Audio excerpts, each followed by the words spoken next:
Estas vidas, Senhor, eu te peço aqui nesta noite que o teu nome venha a ser exaltado e como forma da manifestação da tua glória, que ninguém saia desta casa da mesma maneira que entrara, mas que venham ser revestidos pelo poder do alto, pelo poder de Cristo Jesus. Amém. Pode sentar, irmãos, em nome de Jesus. Aleluia. O tempo já não é mais permitido falar muito, mas eu quero externar a Deus a gratidão de estar convosco aqui nesta hora, nesta abertura deste congresso, desta festa, e ter o privilégio de ministrar mais uma vez a palavra de Deus, coisa que não muito tempo fazemos, mas já há alguns anos Deus nos permite pregar a sua palavra. Eu quero louvar a Deus, sei que não está aqui, ou pelo menos não consigo ver, pela vida do pastor da igreja, pastor Cláudio, que Deus abençoe a ele, e a minha saudação por ele vai a toda a igreja. Deus abençoe os obreiros desta igreja. Deus abençoe também, que para minha surpresa, ver os amigos que há alguns dias já estive com eles. Ao pastor, me desculpe esquecer o seu nome, mas que Deus abençoe a ele, a igreja, a Assembleia de Deus, também do Ministério de Jundiaí, junto com o seu pastor, que creio não pôde estar aqui, mas ele vem apresentar a todas as irmãs que vieram junto com o pastor, a igreja local aqui também, as outras igrejas que aqui se encontram, a minha externação de saudação a vós outros. Eu também não posso deixar de falar, irmãos, não posso, de saudar a Deus e externar esta saudação aos meus amigos, aos meus irmãos de muita luta. Lembro-me que quando cheguei aqui nesta cidade, foi a primeira casa que eu pude almoçar, degustar.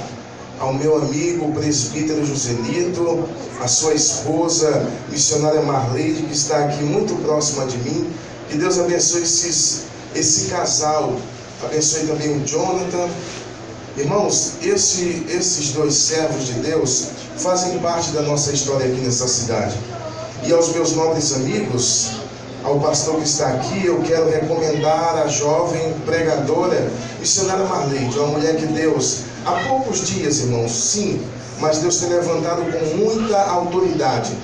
Eu recomendo o pastor para a sua igreja, recomendo às irmãs que estão aqui, que levem esta saudação, que nesta igreja existe uma pregadora que prega o evangelho com verdade, e que Deus possa fazer prosperar a cada um. Também não posso deixar de mencionar o nome do meu irmão que está aqui, Gabriel Bulhões, que prega também a palavra de Deus, é um excelente pregador, mas acima de tudo ele é um autêntico servo de Deus. Que o Senhor possa abençoar a vida dos demais, e quantos vieram aqui nesta hora ou nesta noite para ouvir a palavra de Deus, glorifique ao Senhor, porque Ele está aqui. Aleluia. Nós estamos diante de uma festa, de um culto, de um momento de alegria, e nós podemos ver bem exposto aqui por trás de mim a palavra, o poder da oração. É muito importante que nós venhamos enfatizar aquilo que nos chamaram para fazer, e Cristo nos dá uma mensagem, eu não quero fugir dela, que se encontra no livro ou na carta de Hebreus. O capítulo é o de número 4, o versículo é o de número 16. Mas para que nós venhamos compreender, ou até mesmo chegar na eloquência deste tema, é preciso decorrermos no texto, conhecermos a história, para podermos falar com mais precisão do que a palavra de Deus nos ressalta neste momento. É bem verdade que estamos diante daquelas pessoas ou das irmãs que têm um ícone como ícone de oração, porque nós sabemos que há muito tempo tempo atrás e vem esse tempo de trás até hoje, como as colunas de oração, pelo ciclo de oração. É bem verdade que este tema é muito propício, porque estamos diante de mulheres de Deus que seguram a sua casa com oração. É bem verdade também que muitas das mulheres da igreja, e há pesquisa que digam que mais de 60% das irmãs estão na igreja, porém os seus maridos não estão na igreja. Estão na igreja, porém os seus filhos não estão na igreja. E é muito propício falar que nós precisamos ainda hoje, e até a volta de Cristo, estar diante do poder da oração. Mas se nós queremos falar de oração, é preciso falar também um pouco desse texto. E para falar um pouco desse texto, eu preparei, e Deus me permite falar a respeito do livro ou da carta, como queira dizer, aos Hebreus. Hebreus tem a sua escrita incerta.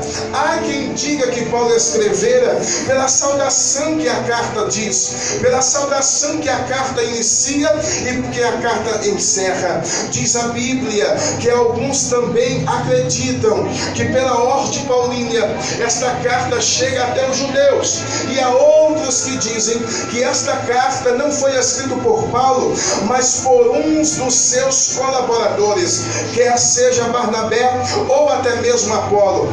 Mas o que eu quero nesta noite enfatizar não é o escritor, mas sim a escrita. Quando nós narramos ou vemos a narrativa do livro ou da carta aos Hebreus, nós estamos diante da supremacia. Entenda esta palavra. Estamos diante da autoridade de Cristo. Não é apresentado aqui homem qualquer, não é apresentado aqui um ser humano qualquer, não é apresentado aqui o pregador que está falando, não é apresentado aqui as irmãs que estão festejando, é apresentado o Cristo do céu, o ressurreto, o Elohim, o El Shaddai, o Adonai. É apresentado Cristo, aquele que no Velho Testamento, escuta só isso, que é a revelação da palavra, é mencionado por 3 vezes como rei, é mencionado como sacerdote e é mencionado como rei. A Bíblia vai dizer que ele como rei, ele é dito porque é exaltado por Deus. Ele como sacerdote é porque ele não entrega apenas o holocausto, mas é apresentado vivo e é apresentado pela igreja. Ele é o nosso profeta porque é o Filho de Deus. Preste atenção comigo nesta noite, porque eu quero pregar esta palavra. Quando nós estamos diante da escrita aos Hebreus, é importante entender que esta carta foi escrita antes da destruição de Jerusalém ou do templo daquela igreja. Por que é escrita antes e é de tanta importância? Porque a Bíblia diz que é quando o evangelho começa a ser pregado, é quando a oração começa a expandir naquela região. Expandindo a oração, diz a Bíblia que expande o poder do céu, porque a oração de Deus para a oração do homem para Deus não é uma oração comum, não é vã. A oração do homem para Deus, ela estremece os céus e a terra. Diz a Bíblia que a oração começa a ser dita, a oração começa a ser falada, e diante da oração começa a ser percorrido no coração daquelas pessoas um amor que constrangia o ser humano. E diz a Bíblia que antes de mesmo Paulo ter chegado, a palavra de Deus já tinha chegado. Antes mesmo que muitos viessem a se engrandecer com a palavra, ela já tinha chegado. Mas a palavra vai continuar e vai nos dizer que a seguinte coisa nos acontecerá, que é quando o evangelho é pregado aos gentios, há uma necessidade de ganhar os judeus, tirá-lo do judaísmo, tirá-lo da idolatria. E esta palavra é mencionada para eles. Escritores dizem que ao ser enviada aos judeus, era para que eles saíssem daquele estado de calamidade. Olha para o irmão do teu lado, não precisa perguntar nada porque é falta de ética, mas vê se ele está com semblante de quem veio para adorar a Deus ou quem veio sair do estado de calamidade. Não importa se veio para os dois. Eu quero nesta noite, em nome de Jesus Cristo, dizer que o meu Jesus que está sendo apresentado aqui, ele tem a solução e as duas maneiras de resolver. Carta aos Hebreus. Essa carta, na situação difícil, alguém pode me trazer água? Que estava aquela igreja, ela é mencionada para eles, para que eles viessem sair da crença do passado e se fortalecer no cristianismo através de Cristo Jesus. Quando nós lemos aqui no verso de número 16, um pouco antes nós entendemos que pela pessoa do escritor estavam nos chamando para um descanso eterno. Esse descanso, irmãos, é aí que eu entro na mensagem. É muito maior do que aquele descanso que a Bíblia estava prometendo no começo da sua escrita. Esse descanso é muito maior do que o que os escritores antigos tinham falado através da boca dos profetas antigos.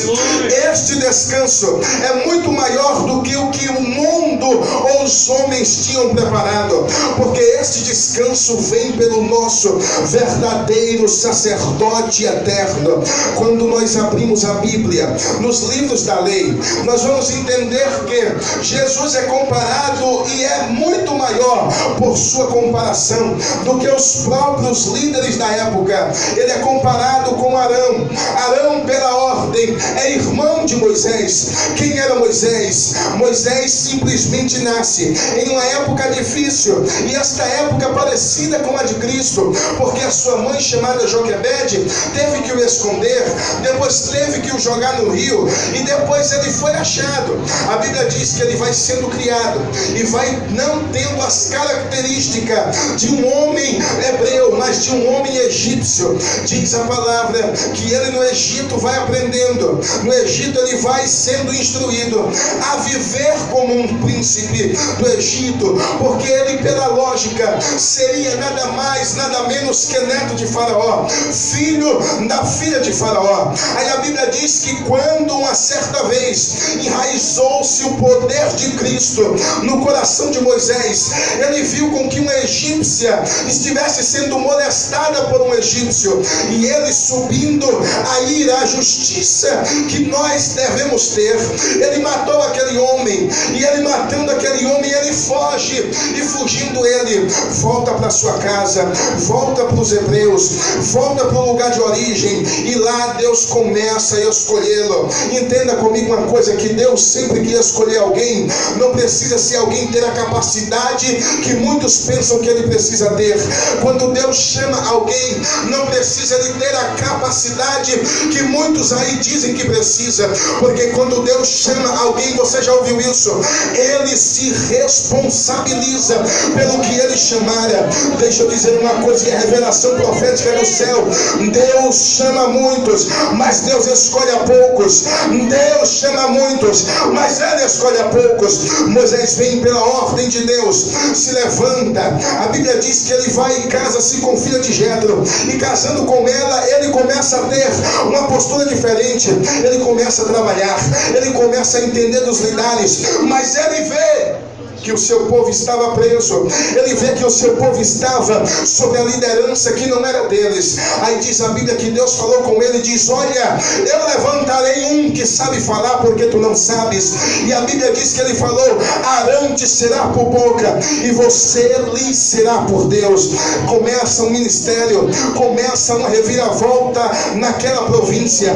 Diz a Bíblia que levanta-se um profeta parecido com o futuro. Este profeta é o messiânico, este profeta que viria é o Jesus Cristo, mas o profeta que estava agora era Moisés. Moisés, pela ordem de Deus, começa a levantar-se, e um exército começa a levantar com ele. Eles vão saindo em direção à terra prometida, o descanso que a palavra de Deus estava dizendo. E diz a palavra de Cristo que quando Arão se é consagrado como sacerdote, ele e uma vez ele peca, fazendo com que os servos de Deus também pecassem. Pecado esse que eles fizeram quando construíram um bezerro de ouro. Porém, quando Deus o perdoa e ele é o sumo sacerdote, o povo vai até Arão, entrega para ele e ele faz o sacrifício. Ele poderia, ele era o cara naquele momento, ele era quem poderia fazer,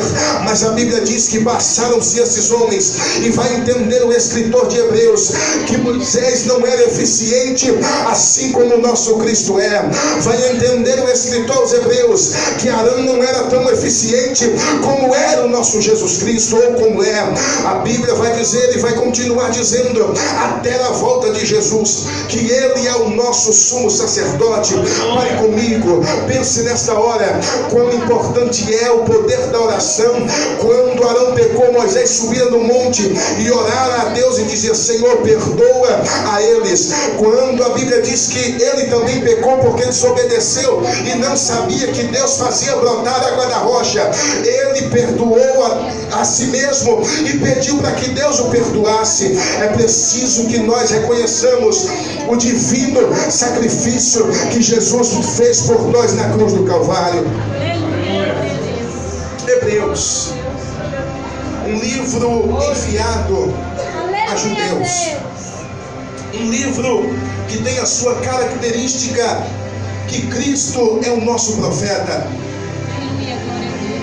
um livro que nos relata Cristo acima de todas as coisas, porque neste texto não encontramos a palavra oração, mas encontramos um texto recheado de devoção a buscarmos a oração de um sumo sacerdote que não nos desampara. Se você prestar atenção na história de Cristo, e este livro cristocêntrico, ele está nos relatando que Cristo, ainda antes de ser falado aqui, era o homem que orava e Deus atendia. Por que o homem? Porque ele veio em matéria, mas ele era espiritual. Ele veio como homem, mas era o Filho de Deus. Ele veio humilhado, mas era o homem a ser exaltado. Quando Cristo aparece na história, a tristeza vai embora, a inveja vai embora, o descadeamento vai embora, tudo que você pensar vai embora a inveja, vai embora a injúria, vai embora a perseguição, vai embora a guerra, mas vem com ela a paz. Vai embora a guerra, mas vem a paz de Cristo. Vai embora todas as mazelas, como queira dizer, mas vem a verdade do Espírito Santo. A intriga, Jesus manda embora. A inveja, irmão, Deus manda embora. Aquilo que não pode ser resolvido, Jesus começa a resolver. Acredite no sumo sacerdote, acredite no Cristo verdadeiro, acredite no Cristo que recebe o poder da oração que você tem. Acredite em um Cristo que não está com os ouvidos tapados, mas está vivo, está vivo, está vivo. Quem pode adorar? Está vivo, está vivo, Ele está vivo. E se você tiver sensibilidade, você poderá sentir Ele agora.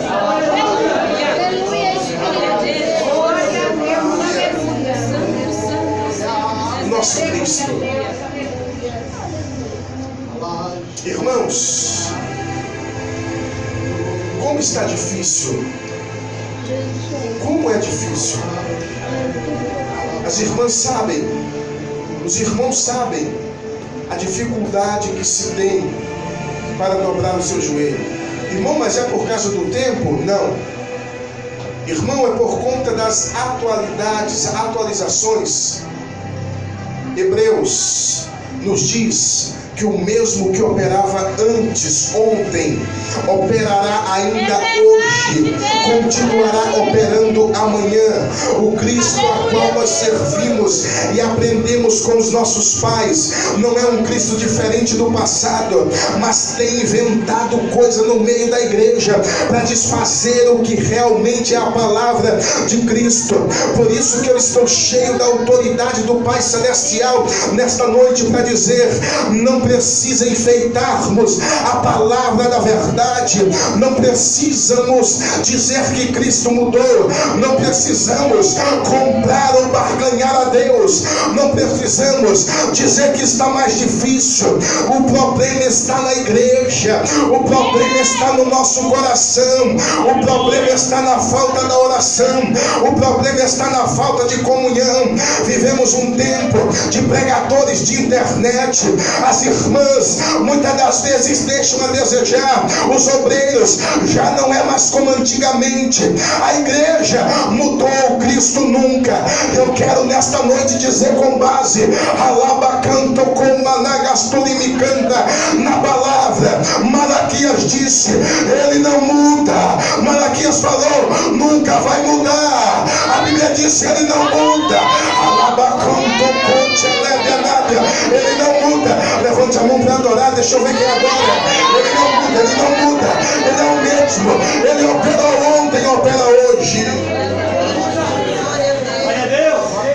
Isaías, ele muda, ele não muda. Jeremias, ele muda, ele não muda. Jeremias, você passou por cativeiro, mas ele não mudou. Isaías, você passou por prova, mas ele não mudou. Apóstolo Paulo, te bateram, mas ele não mudou. Jesus Cristo não muda, ele é o mesmo. Irmãos, o que nos falta é a matéria da oração. Quando Paulo apresenta um homem, Paulo dá uma das maiores indagações para aquele povo. E quando Paulo apresenta esse homem, Paulo dá uma das maiores, se não a maior ou melhor recomendação, dizendo: eu apresento Epáfras, porque ele é um homem de oração. Imagine você, eu, sermos conhecidos como pregadores, ganhadores de alma, tudo bem, glória a Deus por isso, mas lindo quando se passa e diz: ali vem uma mulher de oração, ali vem um homem de oração, que leva a casa no regimento da oração. Estamos mudados e nós estamos alegres, estamos diferentes, mas nós estamos alegres e nós estamos nos conformando com esta geração, com este tempo. Mas em nome do Senhor Jesus Cristo, nós abrimos este trabalho nesta noite e com a profecia da parte do Senhor, através de nossa vida, nós vamos crescer no período desta calamidade. Nós vamos crescer na matéria da oração, nós vamos crescer na matéria do jejum, nós vamos crescer na matéria do testemunho. A igreja precisa disso para crescer. Aleluia. E a Bíblia está dizendo que através deste sacerdote nós podemos achegar-nos a Ele. Não precisamos mais, como os judeus faziam, chegar e apresentar o nosso sacrifício, o nosso animal, o nosso bezerro. Não precisamos mais ver e entrar no templo do Senhor e ver o véu tapando a parte do santo dos santos, o santuário. Não precisamos mais, aleluia, porque quando Cristo apareceu nesta história, o véu do templo se rasgou. Isso é Bíblia. E quando o véu do templo se rasgou, a Bíblia diz que ele se fez cordeiro por nós. Aleluia. Por isso que ele é maior do que Arão, porque quando Arão recebia, Arão era um homem pecador. Mas quando Cristo se entregou e disse, pela palavra eu falo isso, que ele vai se entregar, e ele mesmo vai se entregar na mão dos malfeitores. Ele está dizendo: eu sou cordeiro para a nossa nova geração, eu sou cordeiro para aquele conjunto de irmãs, eu sou cordeiro para a nova igreja do século 21. Eu estou me doando para aquela igreja, eu estou me doando pelo meu povo do futuro. Jesus estava nos mostrando que não é preciso mais estarmos do lado de fora, mas Jesus estava nos chamando cada vez mais para dentro. Quem tem um ministério na casa do Senhor sabe o quanto Cristo está te chamando diuturnamente, o quanto Cristo está te chamando todos os dias para fazer a obra e a vontade do Senhor. Hebreus é muito mais do que um livro comum, porque tirando os 4 evangelhos, Hebreus certamente é a carta que mais centraliza a Cristo como nosso Salvador. É bem verdade que temos o livro de Atos, mas quando partimos para entender a respeito do nosso Jesus, que aqui é apresentado como nosso Rei, como nosso Senhor, Hebreus nos apresenta Cristo como o paladar da igreja, que a igreja precisa provar a Cristo como seu Salvador. A igreja precisa provar o sabor que é servir a Jesus para chegar até o céu. Quantos estão entendendo nesta hora que para nós podermos ter uma vida de oração, precisamos ter a comunhão com o nosso Cristo Jesus, nosso Senhor, que é o Salvador desta terra. Davi, quando vai falar de Jesus, perguntaram, e ele disse que o Senhor é o Deus da minha salvação. Quando perguntaram aos discípulos, Mateus capítulo 16, Jesus falou para eles: quem dizem os homens ser o Filho de Deus? Ele disse: uns dizem que é Paulo, outros dizem que é os profetas maiores, como Jeremias, como Daniel. E Jesus parou e disse: mas vós, quem dizeis que eu sou?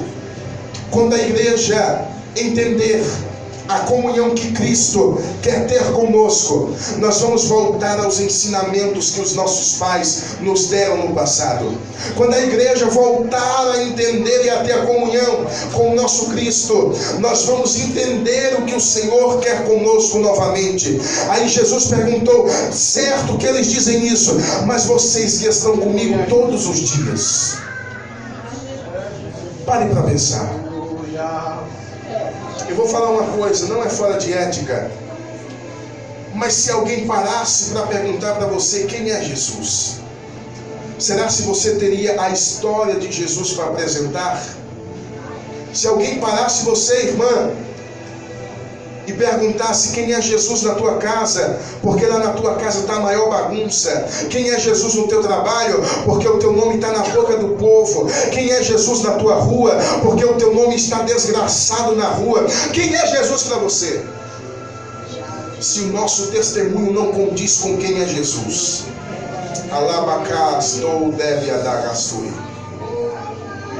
Perguntaram para os discípulos, e eu quero conjecturar esta palavra, Jesus olhando nos nossos olhos e dizendo: eu perguntei eles lá fora, mas eu quero saber você, como está a sua comunhão comigo?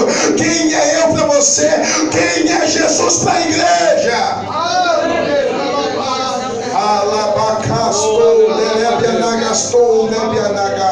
Glória a Jesus. Aí Pedro, tomado da glória, irmão, Pedro era furioso, mas Pedro era cheio da glória de Deus, porque Pedro tinha o mesmo espírito que tinha Moisés. Quando a Bíblia chama Moisés de manso, quer dizer que Moisés era um homem com pouco discurso, com pouca fala, mas era um homem que se irava. Não era o manso que nós costumamos saber.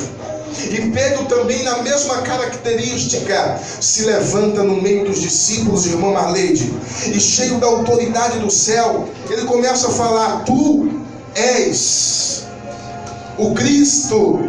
Ele estava dizendo: tu és acima de todos os homens. Tu és o Cristo. Ele estava dizendo: tu és o homem em quem todos nós devemos confiar. Tu és o Cristo. Ele estava dizendo: tu és o homem em que a igreja precisa se firmar. Tu és o Cristo, Senhor, o Filho do Deus vivo. Quem pode repetir comigo? Ele é o Cristo. Não é filho do homem, é filho do Deus vivo. Não é filho da terra, é filho do céu. Diz que Jesus se levanta, dá autoridade para Pedro. Olha só o que a comunhão com Cristo nos faz. Pedro tinha comunhão com Cristo. Naquele momento ele mostrou a sua comunhão, dizendo que Cristo era o Filho do Deus vivo realmente. E aí Cristo levanta e diz: na verdade, quem te revelou não foi a carne, mas foi o meu Pai que está no céu. Aleluia. E uma coisa eu te digo, Pedro, e a Bíblia original vai dizer: uma coisa eu te digo, Pedro, que tu és pedra, que quer dizer uma parte da pedra, mas eu sou a rocha, e sobre esta rocha, pedra inabalável, a minha igreja será edificada. Agora eu quero encerrar esta pregação, mas eu entrei aonde Deus estava dizendo: e se Ele é a rocha, se Ele é a pedra, se Ele é o homem que se cumpriu, Salmo 22 dizendo: Ele irá morrer e será levado, mas nenhum dos seus ossos serão quebrados. Se Ele é o homem que ainda antes de nascer, a Bíblia diz que o seu nome já era revelado como maravilhoso, conselheiro, Deus da eternidade, príncipe da paz, raiz de Jessé, Senhor dos senhores, rei dos reis. Se Ele é o homem que tem mais força e mais comunhão com o Pai do que Sansão, se Ele é o homem que é maior profeta do que Moisés, se Ele é o homem que é maior sacerdote do que Arão, se Ele é o homem mais forte, mais guerreiro, com o coração cheio de Deus do que Davi, se Ele é o homem em quem